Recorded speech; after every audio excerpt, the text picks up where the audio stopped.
ॐ अज्ञानतिमिरान्धस्य ज्ञानाञ्जनशलाकया चक्षुरुन्मिलितं येन तस्मै श्रीगुरवे नमः। वन्देऽहं श्रीगुरो श्रीयुत्पदकमलं श्रीगुरून् वैष्णवांश्च श्रीरूपं साग्रजातं सहगण रघुनाथान्वितं तं सजीवम् साद्वैतं सावधूतं परिजन सहितं कृष्ण चैतन्य देवं श्री राधा कृष्ण पादान् सहगण ललिता श्री विशाखान्वितांश तमादिदेवं करुणानिधानं तमालवर्णं सुहितावतारम् अपार संसार समुद्र सेतुं भजामहे भागवत स्वरूपम्। हे देव हे दैत्य हे भुवनैक बंधो हे कृष्ण हे चपल हे करुणैक सिंधो हे नाथ हे रमण हे नयनाभिराम हा हा कदानुभवितासि पदं दृशोर्मे। श्री कृष्ण चैतन्य प्रभो नित्यानंद श्री अद्वैत गदाधर शिवसदी गौरभक्त वृंद। हरे कृष्णा कृष्णा कृष्ण हरे हरे हरे राम राम राम हरे हरे। हरे कृष्णा। सर्वप्रथम मैं अपने गुरुपाद पद्म ओम विष्णुपाद अष्टोत्तर शत श्री श्रीमद् भक्ति वेदांत माधव गोस्वामी महाराज के चरण कमलों में अनंत कोटि दंडवत प्रणाम ज्ञापन करता हूँ। हम लोग श्रीमद् भागवत पुराण में दशम स्कंध में 14वां अध्याय ब्रह्मा जी के द्वारा जो स्तुति की गई है भगवान कृष्ण की, उसके विषय में हम लोग श्रवण कर रहे हैं। बड़ी गूढ़ स्तुति है। ब्रह्मा जी अनेक प्रकार के प्रमाण युक्तियां इत्यादि दे रहे हैं ये स्थापित करने के लिए कि आप ही मूल नारायण हैं, आप ही मूल नारायण हैं और मैं आपका पुत्र हूं। अब क्योंकि मैं आपका पुत्र हूं तो इसलिए आप मुझे क्षमा कर दीजिए। यदि भगवान कहें कि मैं तो नारायण नहीं हूं, मैं तो छोटा सा एक बच्चा हूं, तो बोलते नहीं, आप ही हैं, आप अखिल लोक साक्षी हैं। सबके हृदय में जो नारायण हैं वो आपके अंश के अंश के अंश हैं। कारणोदकशाही विष्णु, उन्हीं का अंश है, विस्तार है गर्भोदकशाही, उन्हीं के नाभि कमल से मैं उत्पन्न हुआ हूं। तो फिर सब आपके ही तो विस्तार हैं वो, तो इसलिए मैं आपका ही पुत्र सिद्ध हो जाता हूं। और आप जो हैं सर्वव्यापक हैं, आप अपरिच्छिन्न हैं, लेकिन फिर भी आप सीमित के तरीके से प्रतीत होते हैं। ये आपकी अचिंत्य लीला शक्ति है। आपका विग्रह असीम है या सीमाबद्ध है ये कोई समझ नहीं सकता, क्योंकि जब मैं अपना जन्म का कारण जानने के लिए और उस कमल की नाल के अंदर प्रवेश किया तो हजारों वर्ष तक ढूंढने पर भी मुझे उसका अंत नहीं मिला। उसके बाद फिर मैंने सोचा कि मेरी शक्ति बेकार है बिल्कुल, तो इसलिए मैं शरणागत हो गया और आपका मैंने ध्यान किया। जब मैंने ध्यान किया तब आपका जो विग्रह है गर्भोदकशाही विग्रह वो मुझे दृष्टिगोचर हुआ, फिर अचानक वो भी अंतर्निहित हो गया। इसलिए आपका जो विग्रह है वो सीमाबद्ध है। अगर सीमित होता तो मुझको मिलना चाहिए था हजारों वर्ष तक खोजने पर भी, और अगर असीम होता तो फिर उसका दर्शन भी कैसे हो सकता है। असीम विग्रह का दर्शन तो इन जड़ आंखों से प्राकृत आंखों से हो नहीं सकता। तो इस विषय के अंदर, आपके श्री विग्रह के विषय के अंदर और आप जो लीलाएं करते हैं इस विषय के अंदर बड़ा सामंजस्य नहीं है। और ये केवल आपकी माया है, आपके अचिंत्य महाशक्ति का विलास है। तो इस प्रकार से आप जिसके ऊपर करुणा करते हो, कृपा करते हो, वो इस बात को समझ सकता है, अन्यथा नहीं समझ सकता है। और आप जो है माया मुग्ध जीवों को बंधन से मुक्त करने के लिए अवतीर्ण होते हो। योग माया का विस्तार करके आप जो है अनेक प्रकार से लीलाएं करते हो। फिर ये भी बताया कि जैसे आपने अपनी यशोदा मैया को दिखाया था आपने मुख के अंदर अपने, तो आपके उदर में उन्होंने सब कुछ देखा था, अपने को भी देखा था। उसी प्रकार से आप जो हैं असीम भी हो और ससीम भी हैं। तो आप जो है भक्तों के प्रेम के कारण ससीम बन जाते हो, और माया जो है भगवान मैया जो है वो भी सच्चिदानंद स्वरूप है, तो उनकी गोदी जो है उसमें भी आप आ जाते हो। तो ये सब आपकी कृपा है, आपका ही लीला है, आपका लीला विलास है। और मैं तो बस इतना समझता हूं कि आप मेरा अपराध ग्रहण ना करें, क्योंकि मैं आपका बच्चा हूं। मैं आपकी कुक्षी के अंदर स्थित, आपके गर्भ में स्थित एक आपका बच्चे के समान हूं। बच्चा ही हूं, बच्चे के समान नहीं हूं। अब 17वें श्लोक में कह रहे हैं, यस्य कुक्षाविदं सर्वं सात्मं भाति यथा तथा तत्त्वयि पीह तत्सर्वं किमिदं मायया विना। अनेक अनेक प्रकार की जो है यहां पर दार्शनिक सिद्धांत प्रतिपादित किए गए हैं। इदम सर्वम, ये जो सारा संसार है, स आत्मम, आपके सहित, यथा माने जैसा, यह भांति, यहां पर प्रतीत हो रहा है, यस्य और जिस, त्वयि माने आपके पेट में भी, तथा वैसा ही, सर्वम इदम, सर्वम किम इदम, आपके पेट में भी वैसा ही है क्या? तो ऐसा कैसे हो सकता है? ये माया विना किम, माया के बिना नहीं हो सकता। ये बात जो है माया के बिना संभव नहीं है। यदि कहें कि बाहर में जो कुछ है वो सत्य है, उधर में जो दिख रहा है वो उसका प्रतिबिंब होगा, तो उस विषय में कह रहे हैं। मानो प्रश्न कहें कि बाहर जो है वो ठीक है, सत्य है, और मेरे पेट में जो प्रतिबिंब होगा, तो उसके लिए कह रहे हैं कि जैसा आपके उदर में आपके साथ ये सारा विश्व प्रकाशित हो रहा है, वैसा ही बाहर हो रहा है। तो ये आपकी जो है अनंत ऐश्वर्य है। इसको हम बाहरी जगत का प्रतिबिंब नहीं कह सकते जो अंदर है, क्योंकि यदि प्रतिबिंब होता तो उल्टा होता। जैसे दर्पण में जब हम देखते हैं तो उल्टा दिखता है, लेकिन ये तो बिल्कुल सीधा दिख रहा है। इसका तात्पर्य है ये आपका प्रतिबिंब नहीं है। तो दोनों अभेद हैं, बाहर का जगत और अंदर का जगत सब प्रकार से अभेद है, और आप ही उसके एकमात्र जो है स्वामी हैं। इसलिए तो जैसा आपके उदर में प्रकाशित हो रहा है वैसा ही बाहर है, प्रतिबिंब नहीं है ये। क्योंकि प्रतिबिंब हमेशा विपरीत भाव से दिखता है।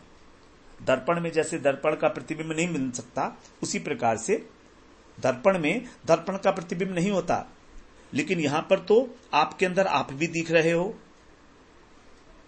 आपके अंदर आप भी दिख रहे हो।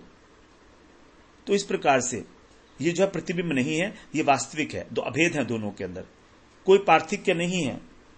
केवल आपकी माया के कारण ही इस प्रकार से दिख रहा है कि बाहर भी है और अंदर भी है। तो ये आपको आपकी माया का वैभव है, यही कहना होगा। और इस विषय में आपकी जो मैया है उनका और मेरा अनुभव प्रमाण है। आपकी मैया आपने माता के हृदय में, आपने माता के उसमें भी यही दिखाया था, उदर में, अपने उदर में माता को भी यही दिखाया था, और मुझे भी यही दिखा रहा है आप। इस प्रकार से अब 18वें श्लोक में कह रहे हैं, अद्येव त्वदृतेस्य किम मम न ते मायात्ममादर्शित मे कोसि प्रथमं ततो ब्रज सुहृत्वस्सा समस्तापि तावन्तोऽसि चतुर्भुजास् तदखिले साकं मयोपासितास् तावन्त्येव जगन्त्यभूस् तदमितं ब्रह्माद्वयं शिष्यते। बड़ा लंबा श्लोक है ये वाला, 18वां श्लोक है। अद्य एव, आज ही, अर्थात केवल अपनी मैया को ही नहीं, आपने मुझे भी उसी प्रकार का दिखाया। अभी आज ही त्वदृते, तुम्हारे बिना, तुमको छोड़कर, अस्य, इस जगत को, और मम माने मुझे, किम ते, क्या अपनी माया से आपने मुझे नहीं दिखाया, अर्थात दिखाया। आपने जो आपका मायात्व है, अचिंत्य शक्ति है आपके अंदर, उसको क्या आज मेरे सामने प्रकाशित नहीं हुई? मैंने आपको देखा, चतुर्भुज रूप में सारे के सारे आप ही थे। आपका जो अद्वितीय रूप था वो मैंने देखा। प्रथमम एकयासी, पहले मैंने आपको एक अद्वितीय रूप में देखा। ततः मैंने उसके बाद फिर समस्ता आपी, ब्रज सुहृत वत्सा, ब्रज के सभी बछड़ों और बालकों के रूप में आपको देखा। ततः मैंने उसके बाद मया साकम, मेरे साथ ही मैंने देखा कि अखिलई उपासिता, आप संसार के सभी तत्वों के द्वारा उपासित हो रहे हो। और आप कैसे हो गए? चतुर्भुज हो गए। तावंती एवं जगंती, और उतनी संख्या में ब्रह्मांड भी बन गए, आप ही बन गए। तत्माने उसके पश्चात जो है अमितम अद्वयम, और उसके बाद फिर आप अपरिसीम हो गए और केवल अद्वय ब्रह्म के अंदर स्थित होते हुए मुझे दिखे। तो क्या कह रहे हैं कि आपने माता को ही ऐसा दिखाया था? ऐसा नहीं है, आज मेरे सामने भी आपने यही किया, क्योंकि पहले मैंने केवल आपका दर्शन किया। जब आप जो है बछड़े को ढूंढ रहे थे तो मैंने आपको देखा। उसके बाद फिर मैंने देखा कि जितने गोप बालक हैं और जितने बछड़े हैं उतने रूपों में आप ही दिखाई दिए, चतुर्भुज के रूप में। नहीं, फिर मैंने आपको देखा कि गोप बछड़े और बालकों को देखा।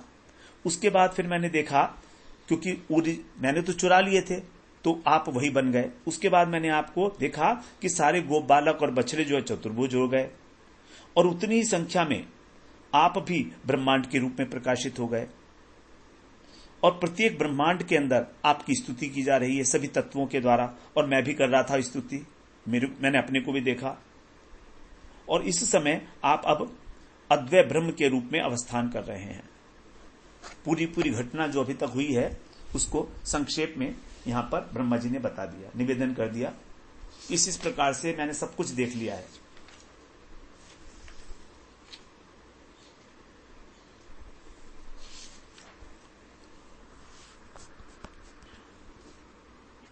तो ब्रह्मा जी कह रहे हैं कि आपके उदर में ब्रह्मांड है और बाहर भी ब्रह्मांड है।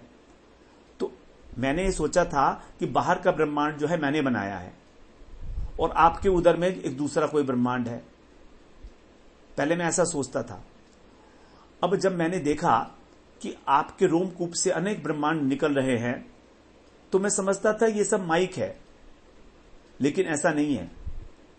ये सारे के सारे ब्रह्मांड जो हैं वो भी चिन्मय हैं। ये मैंने आज अनुभव किया, और यहीं पर अनुभव किया। कैसे? जब बछड़े आए थे तो बछड़े चतुर्भुज बन गए, तो अनंत ब्रह्मांड उनकी स्तुति कर रहे थे, उन बछड़ों की जो चतुर्भुज बन गए थे, क्योंकि वे सारे ब्रह्मांड जो है योग माया ने बनाए थे, योग माया ने, इसलिए वो माइक नहीं हो सकते।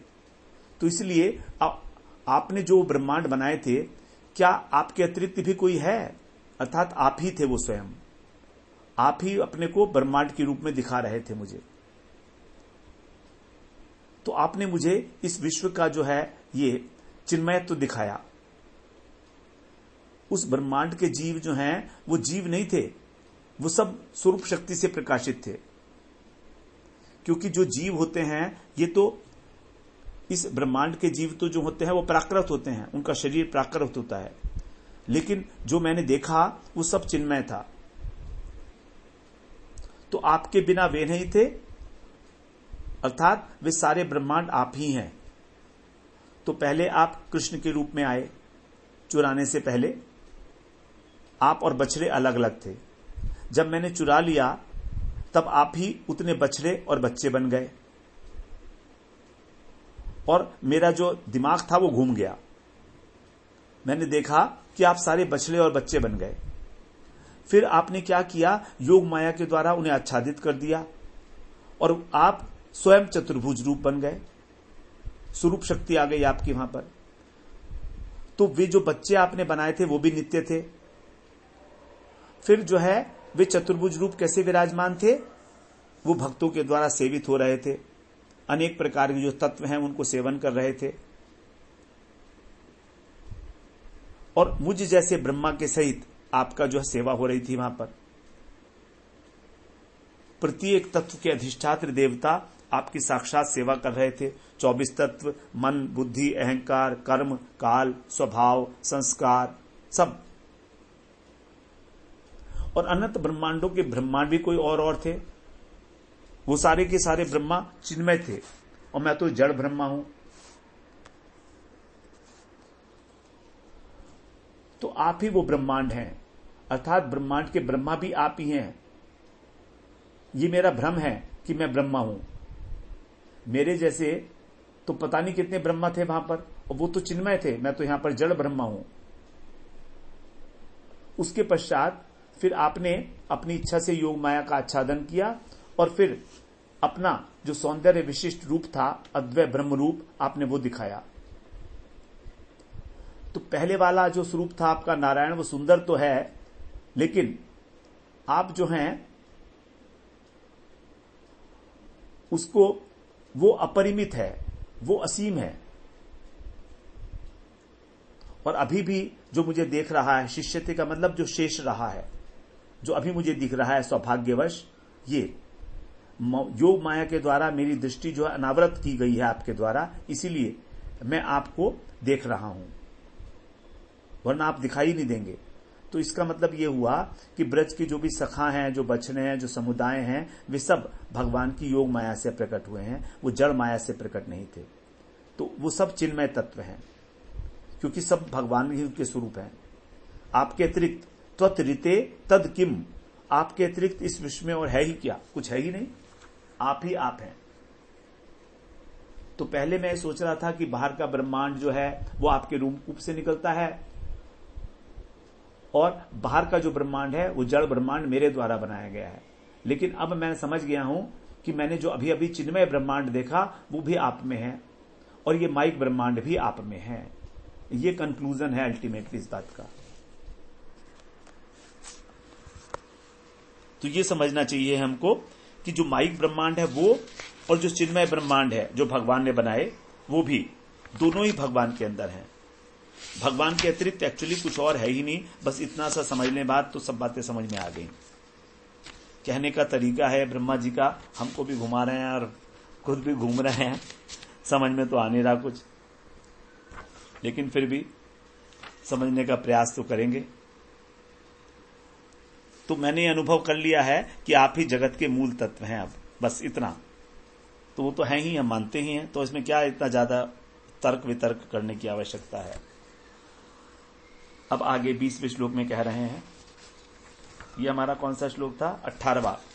हाँ, अब 19वें श्लोक में बोलते हैं, अजानताम त्वद पदवीमनात्म नन्यात्मना भासि वितत्य मायाम सृष्टा विवाहम जगतो विधान इव त्वमेशोन्त इव त्रिनेत्र। हे ब्रह्मन, यदि ब्रह्मा जी से भगवान कहें कि मैंने तुम्हारे सामने जो है चिन्मय स्वरूप को प्रकट किया, लेकिन तुम इसको जगत की भांति कैसे कहते हो? तो कह रहे हैं त्वत्पदवीम, तुम्हारा जो स्वरूप है उसको अजानता, नहीं जानने वाले, वो आत्मा और आत्मना, स्वयं ही आप अपने द्वारा प्रकृति में स्थित होकर स्वतंत्र रूप से माया का विस्तार करके और सृष्टि का कार्य करते हो। कभी ब्रह्मा के समान सृष्टि करते हो, पालन करते हो विष्णु के रूप में, और शिव के रूप में संहार करते हो। तो वो भी आपके गुणावतार ही हैं, आपसे पृथक नहीं है। और हम इव माने मेरी तरीके से, अर्थात ब्रह्मा की भांति। और जगत विधाने मतलब पालन के संबंध में त्वम एष त्वम इव, विष्णु के रूप में, क्योंकि आप विष्णु हैं। और अंत में विनाश के रूप में त्रिनेत्र, महादेव की भांति, भासी माने प्रकाशित होते हो। तो जो गुणावतार हैं वो भी आपके ही हैं, स्वांश।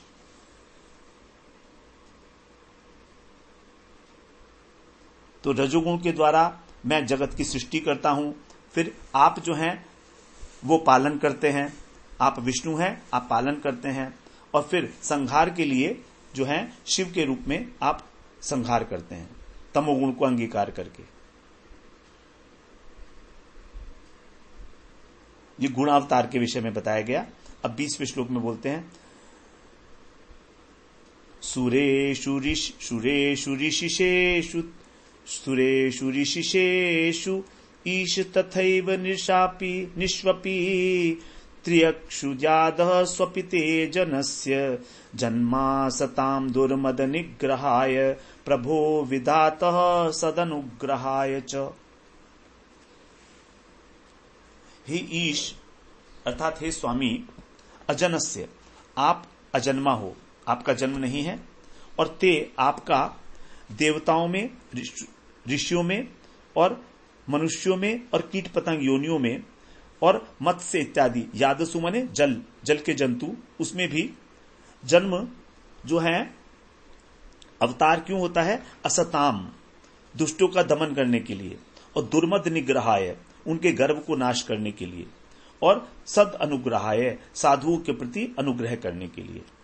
यही बात भगवान ने गीता में कही है, परित्राणाय साधूनाम विनाशाय जो दुष्कृताम। वही बात यहां कह रहे हैं कि आप इस जगत के विधाता हो, जन्म रहित हो, तथापि आप कभी देवता के रूप में आते हो, जैसे वामन भगवान आए, आप कभी ऋषि के रूप में आते हो, नारद ऋषि इत्यादि, आप कभी मनुष्य के रूप में आते हो, राम कृष्ण इत्यादि, तिर्यक योनि में भी आते हो आप पशु पक्षी बनकर, तो पशु भी बने हैं भगवान, शूकर जो बने हैं वराह अवतार है, उसके बाद मत्स्य जो जल के जंतु हैं उस रूप में भी आप आते हो। तो केवल जो असत हैं उनका गर्व नाश करने के लिए और साधु पर अनुग्रह करने के लिए आप आते हो। तो साधु पे क्या अनुग्रह करते हैं भगवान? साधु का एक ही परेशानी है कि उसको भगवान का दर्शन करना है, भगवान का दर्शन करना है, यही उसका दुख है, तो उसको नष्ट करने के लिए आप आते हो। किसी के घर जब हम जाते हैं तो दो प्रकार से जाते हैं, तो निग्रह करना या अनुग्रह करना। निग्रह का मतलब दंड देना, या अनुग्रह माने उसका निमंत्रण स्वीकार करना, तभी उसको कहेंगे आए।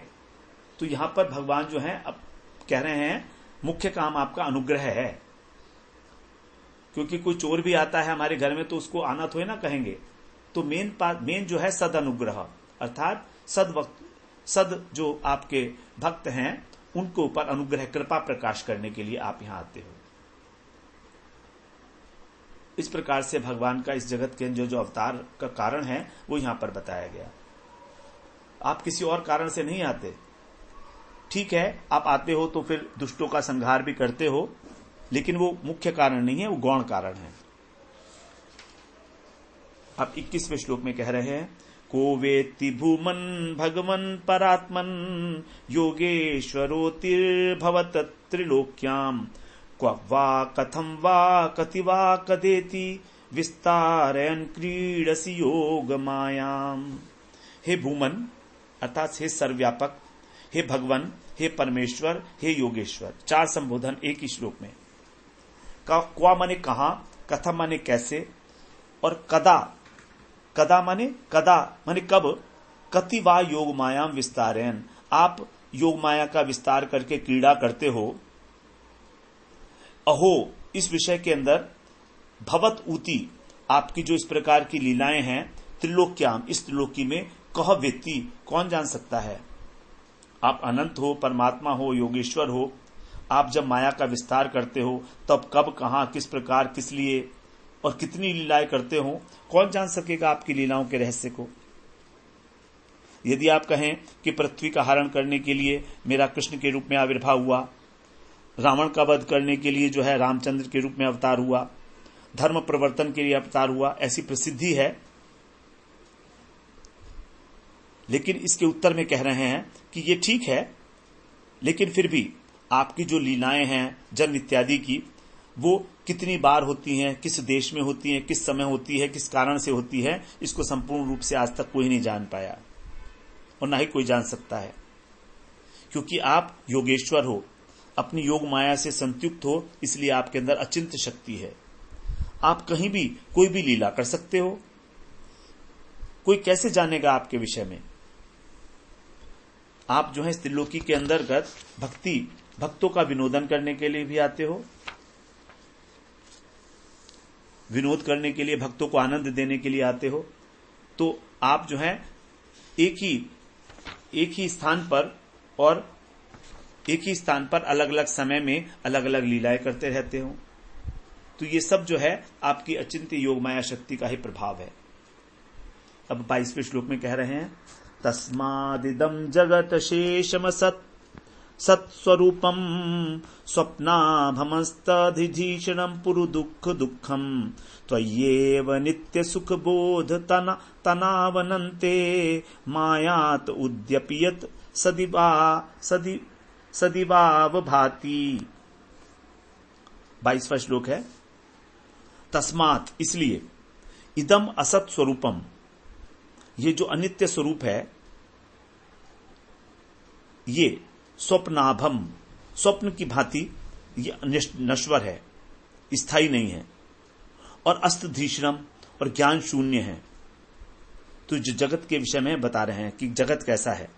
ये जगत क्या है? असत है, अनित्य है, स्वप्न की भांति स्थायी नहीं है, ज्ञान शून्य है, जड़ है और पुरु दुखम, यहां पर अत्यंत दुख ही दुख है। जैसे भगवान ने कहा दुखालयम अशाश्वतम, ये संसार जो है दुखों का खान है, दुखों का भंडार है। और आप क्या हो?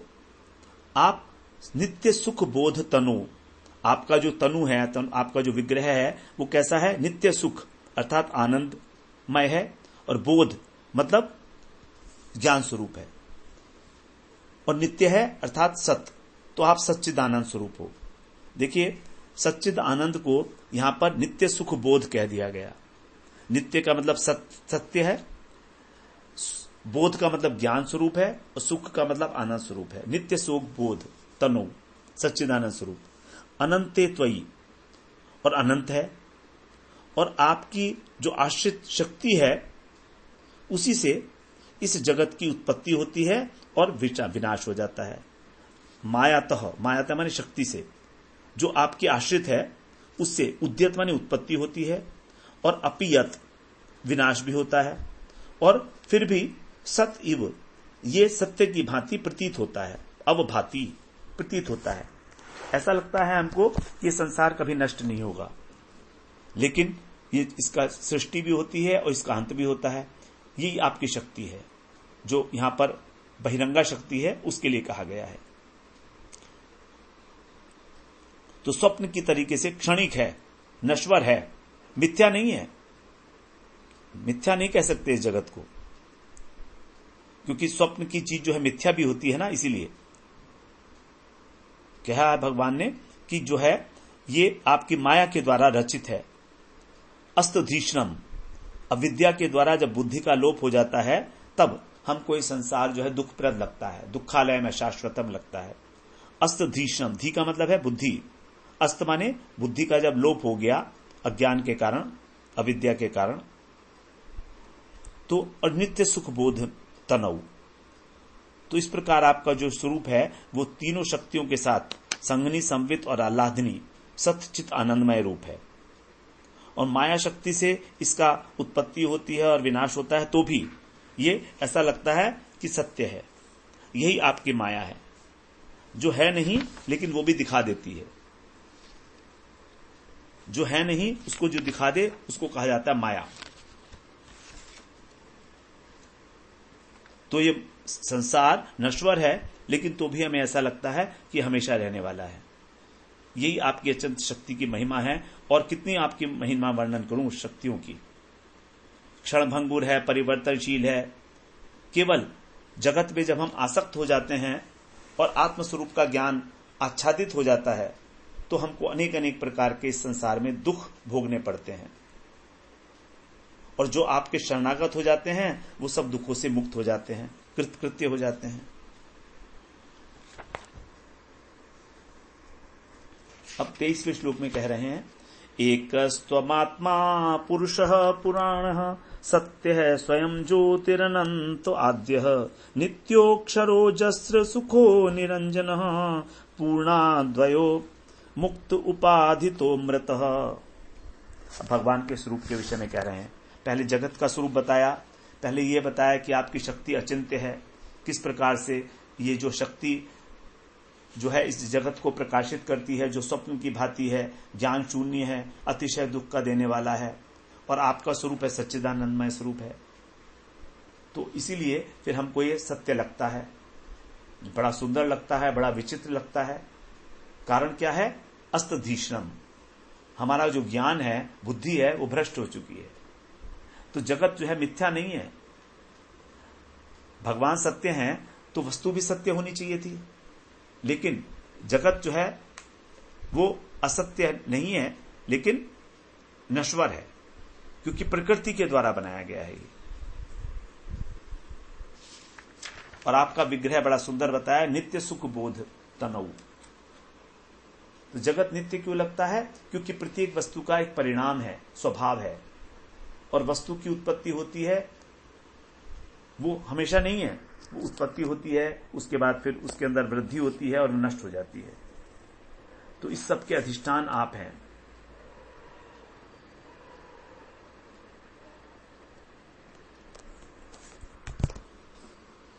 तो यहां आप भगवान के लिए कह रहे हैं एक त्वम सत्य है, आप ही एकमात्र सत्य हैं, क्योंकि आप परमात्मा हैं, आप मूल कारण हैं, आदि हैं, आप पुराण पुरुष हैं, अर्थात जगत से पहले भी वर्तमान थे और आज भी हैं, आप सनातन हैं, नित्य हैं, आप पूर्ण अजस्र सुख, पूर्ण आनंद स्वरूप हैं, और अक्षर, आप कूटस्थ हैं, अर्थात किसी प्रकार का कोई विकार आप में नहीं होता है, आप अनंत हैं, देश और काल की सीमाओं से परे हैं, अद्वय हैं, आप किसी प्रकार का आपके अंदर कोई उपाधि नहीं है, और आप निरंजन हैं। निरंजन का मतलब है शुद्ध हैं, आप भौतिक गुणों से रहित हैं। इस प्रकार से यहां पर भगवान के सारे जो हैं गुण बताए गए किस किस प्रकार से हैं। तो यहां पर कह सकते हैं कि भगवान की जो है अनंत मूर्ति रहने पर भी कह रहे हैं आप एक मूर्ति हैं, आप जो है एक ही मूर्ति हैं, आपके प्रकाश हैं, आपके अंश हैं, ठीक है, लेकिन आप एक ही हैं यथार्थ रूप में।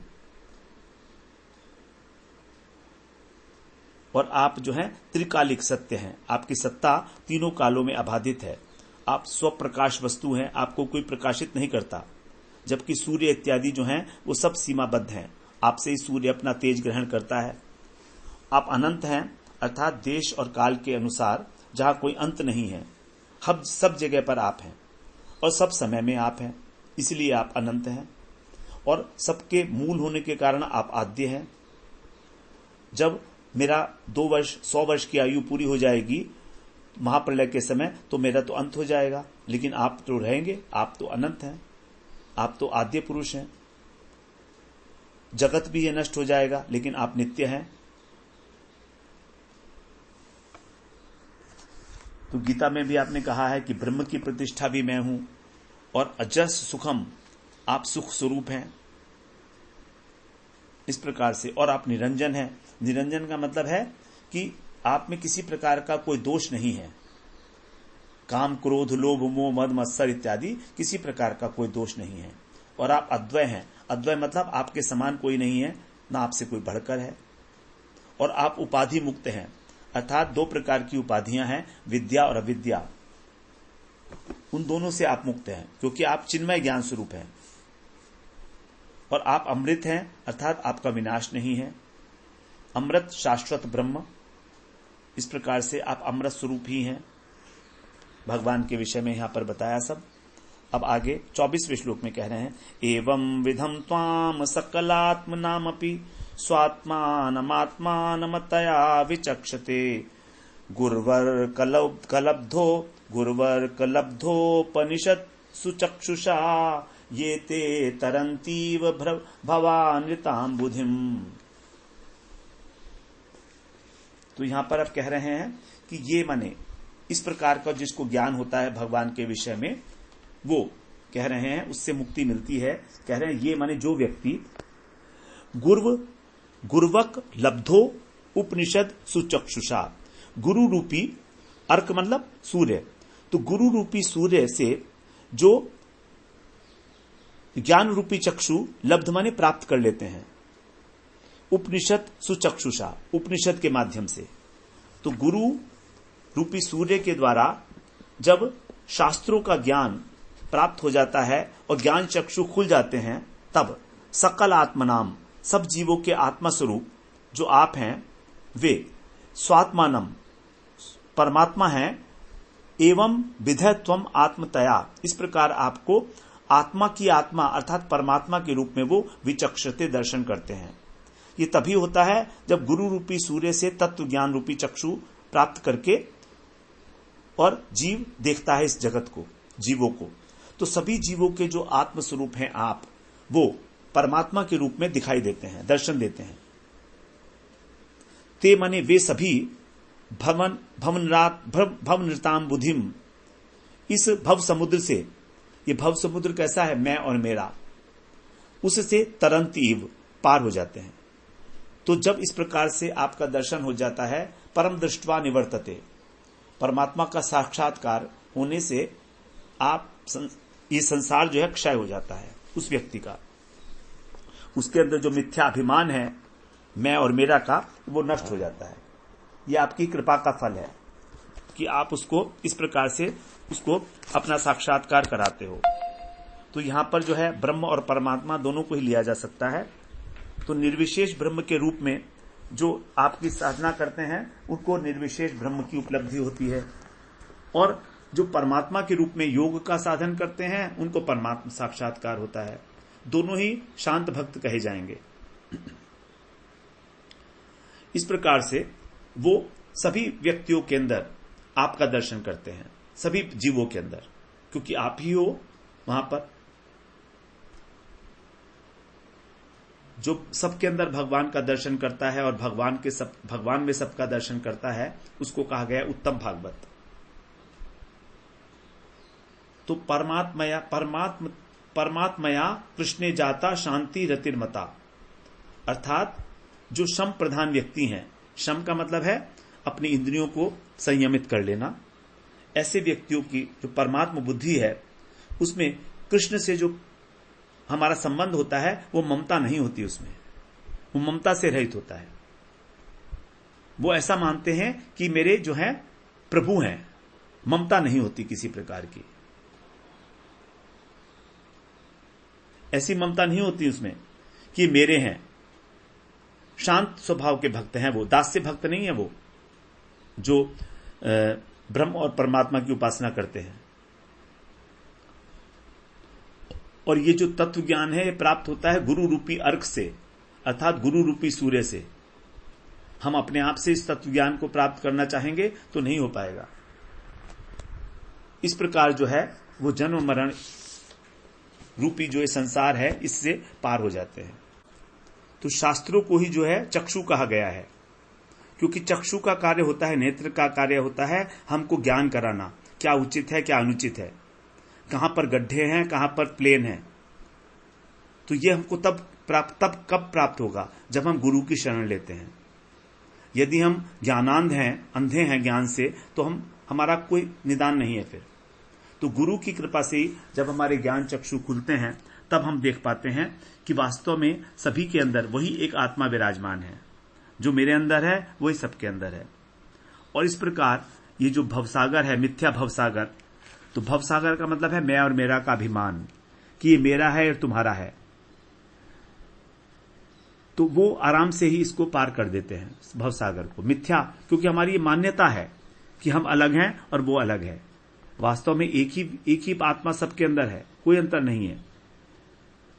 तो भक्त जो है वो प्रेम से देखता है सबको, प्रेमांजन चक्षुषा, प्रेम रूपी अंजन लगाकर, और ज्ञानी लोग जो है वो ज्ञान रूपी नेत्रों से देखते हैं, वो एक ही ब्रह्म को सबके अंदर देखते हैं। तो जो निर्विशेष ब्रह्म के उपासक हैं वो ज्ञानी कहलाते हैं, और जो आकार मानते हैं उनको हम लोग बोलते हैं योगी, अष्टांग योगी। तो वे जो हैं इस प्रकार ब्रह्मनिष्ठ और परमात्मनिष्ठ हो जाते हैं। इनको कहा जाता है शांत भक्त। इनके अंदर जो है भगवान के प्रति मदीयता का भाव नहीं होता, प्रेम का भाव नहीं होता, केवल निष्ठा होती है भगवान के प्रति। शांत भक्त की परिभाषा यही है, परमात्मया कृष्णे जाता शांति रतिर्मता, शांति रति, इनकी शांति रति बताई गई है।